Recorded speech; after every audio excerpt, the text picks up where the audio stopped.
நான் தேவராஜுக்கு நம்ம பேருங்க. மதுவராய் கிராமங்க பஞ்சாயத்து போர்டில் நான் வேலை செய்யணுங்க. மாதமான ஒரு 3000 தான் கிடைக்குங்க. ஆமாங்க. அப்புறம் வந்து ரெண்டு மாடுக மேய்ச்சிட்டு அப்புறம் 2 பால் இருந்ததுன்னா வெளியே கொடுக்க மாட்டேனுங்க. அது ஏதோ வீடு செலவுக்கு வச்சுக்கணுங்க. ஒரு ரொம்ப எச்சா இருந்தால் அதை வெளியே கொடுப்பணுங்க, இல்லைன்னு இல்லைங்க. அதை நம்மளுக்கு வேலை வந்துங்க. காலையில் எழுந்திரிச்சா பாருங்க, இது மாடு கன்று 2 பார்த்துட்டு ஒரு ஊருக்குள்ளே தண்ணி எடுத்து விட்டுருக்கணுங்க பஞ்சாயத்து போடலைங்க. அதுலேயும் வருமானம் கம்மி தானுங்க. அப்புறம் ஏதோ விட்டு போட்டுங்க. அப்புறம் ஏதோ மாடுங்கன்னு மேய்ச்சிட்டு ஏதோ அதை போட்டுருக்கணுங்க. ஆமாங்க. நம்ம சொந்த வேலை ஏதோ கூலி வேலை தானுங்க. ஆமாங்க.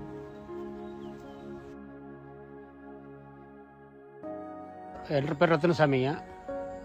நம்ம கோவை மாவட்டத்தில் சிறுவாணி மெயின் ரோட்டில் வாழ்ந்துட்டுருக்குறோம். கூலி விவசாயி தானுங்க. தோட்டத்தில் வந்து டெய்லி ஆணை வந்துட்டு போயிட்டு வந்துட்டு இருக்குது. ரொம்ப சிரமத்தை கொடுக்குதுங்க.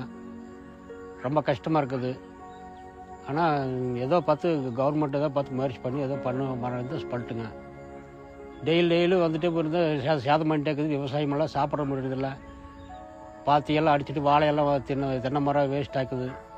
விவசாயம் பண்ணியே சாப்பிட்றதுனால நம்மளுக்கு அது பழகி போச்சு. வேறு அடுத்த வேலைக்கு போகிறது ரொம்ப சிரமமாக இருக்குது. விவசாயம் இல்லாத நேரத்தில் நம்ம எதுவும் வெளியே வேலைக்கு போவோம், கூலி வேலைக்கு போவோங்க. வெளிக்கிற மலைக்கும் கூட மூட்டை தூக்கும் கூட போய் வருவோம். ஒரு மூட்டை எடுத்து போனால் 600-700 தருவாங்க. அங்கே இறக்கி வச்சு போட்டு அங்கே கஞ்சி கொடுப்பாங்க. சாப்பிட்டு போட்டு கீழே இறங்கி வருவோம். மாடு 2 மாடு வச்சுக்கிறோங்க. அதை வச்சு பால் கறந்துட்டு சாணி உரத்தை வச்சு அதை விற்றுட்டு சாப்பிட்ருக்குறோங்க. அவ்வளோதாங்க தொழில். எங்கள் விவசாயத்தில் வந்து அதுதான் முடியுதுங்க. ஏகப்பட்ட சேதம் ஆகிட்டுக்குதுங்க. ஆணையா மிருகங்கள் ரொம்ப கஷ்டமாக இருக்குதுங்க. நாங்கள் தாத்தா காலத்துலேருந்து அப்பா காலத்துலேருந்து விவசாயம் நாங்கள் பண்ணிட்டு இருக்கிறோம். நாங்கள் விவசாயத்தை வந்து கை விடுறதில்லைங்க. யானை டெய்லி யானை வருது. யானை வந்தாலும் நாங்கள் நைட்டு தூக்கம் கட்டுறோம். தூக்கம் கட்டாலும் யானை துரத்தி விட்டாலும் மறுபடியும் வந்துடுதுங்க. விவசாயத்தில் வந்து அவ்வளோவா பார்த்தீங்கன்னா லாபமெல்லாம் கிடைக்காதுங்க. வெறும் நஷ்டம் தான். பாதி நஷ்டம் தான் ஆடுது. ஆனாலும் நாங்கள் விவசாயத்தை வந்து கை விடுறதில்லைங்க. எவ்வளோதான் நஷ்டமாக இருந்தாலும் விவசாயம் கை விடுறதில்லை. இது வந்து இங்கே பரம்பரை தொழில் மாதிரி பண்ணிட்டு வராங்க. தாத்தா காலத்துலேருந்து எங்கள் அப்பா காலத்துலேருந்து நான் வந்து விவசாயம் தான் பண்ணிட்டு இருக்கிறேங்க. இங்கே பார்த்தீங்கன்னா இங்கே ஃபுல்லாமே சுற்றி வட்டாரம் பார்த்தீங்கன்னா ஃபுல்லாக ஃபாரஸ்ட் ஏரியா தான். டெய்லி யானை வந்துடுதுங்க. யானையே ஒரு பெரிய பிரச்சனை. ஆனாலும் நாங்கள் வந்து மனதளவு பாதிக்கப்பட்டாலுமே எங்களுக்கு அவ்வளோதான் நஷ்டம் லாபம் வந்தாலும் விவசாயம் நம்பி தான் இங்கே நாங்கள் குடும்பமே கஞ்சி குடிக்கிறதுங்க. சுற்று வட்டாரத்தில் எல்லாமே விவசாயம் தான் பண்ணுறாங்க. எவ்வளோதான் லாபம் நஷ்டம் வந்தாலும் நாங்கள் விவசாயத்தை கை விடுறதில்லைங்க. எத்தனை தான் 4G 5G வந்தாலும் கஞ்சி வந்து விவசாயம் தாங்க போடணும். இது மட்டும் விவசாயிகளோட பிரச்சனை இல்லை. இதை தாண்டி அவங்க குடும்பத்துலேயும் பல பிரச்சனை இருக்குது. அது மாதிரி தேவராஜ் குடும்பத்துலேயும் ஒரு பிரச்சனை. காலையில் ஏதோ தூங்கி அந்த பையன். அப்புறம் நான் பாத்ரூம்புக்கு போனேன். அப்படி போய் பாத்ரூமில் எல்லாம் தண்ணி ஈரமாக இருந்தது. அப்புறம் வெறுங்காலோடு போனதுனால கால் கொஞ்சம் விறுவிறுப்பானதுனால பேரம் வந்து அப்படியே கொஞ்சம் மயக்கமாக வந்துட்டா. அப்படி அப்புறம் சரின்ட்டு அப்புறம் சேருக்கு கூட்டிட்டு போய் உட்கார வச்சு கொஞ்சம் மயக்கமாயிட்டா. இப்படி நல்லாவே சரின்ட்டு அப்புறம் கார் வர சொல்லி ஆஸ்பத்திரிக்கு கொண்டு போனோம். ஆஸ்பத்திரிக்கு கொண்டு போய் அங்கே பார்க்கல, இது வந்து சிகிச்சை முத்தி போச்சு. அதாவது வந்து இது மீறின சிகிச்சை.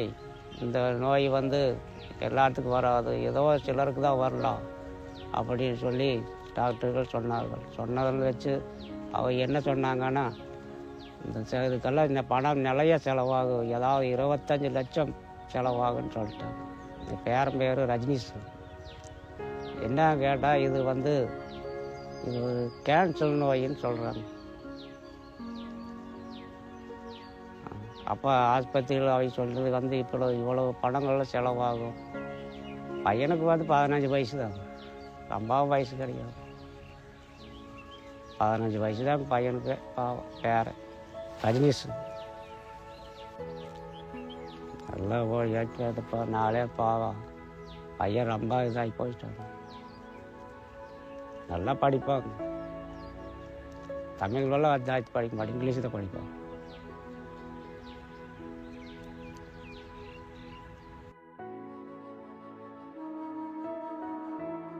5 அறிவு இருக்க மிருகம் கூட ஒருவேளை சாப்பாடு போட்டா நன்றியோட இருக்கு. நாங்க பல கோடி மக்களுக்கு சாப்பாடு போடுறோம். 6 அறிவு இருக்க மனுஷன் என்ன பண்ணாங்க எங்களுக்கு? அட்லீஸ்ட் ஒரு கண்ணுக்கு தெரிஞ்ச ஒரு பையனோட வாழ்க்கையாவது காப்பாத்தலாங்க.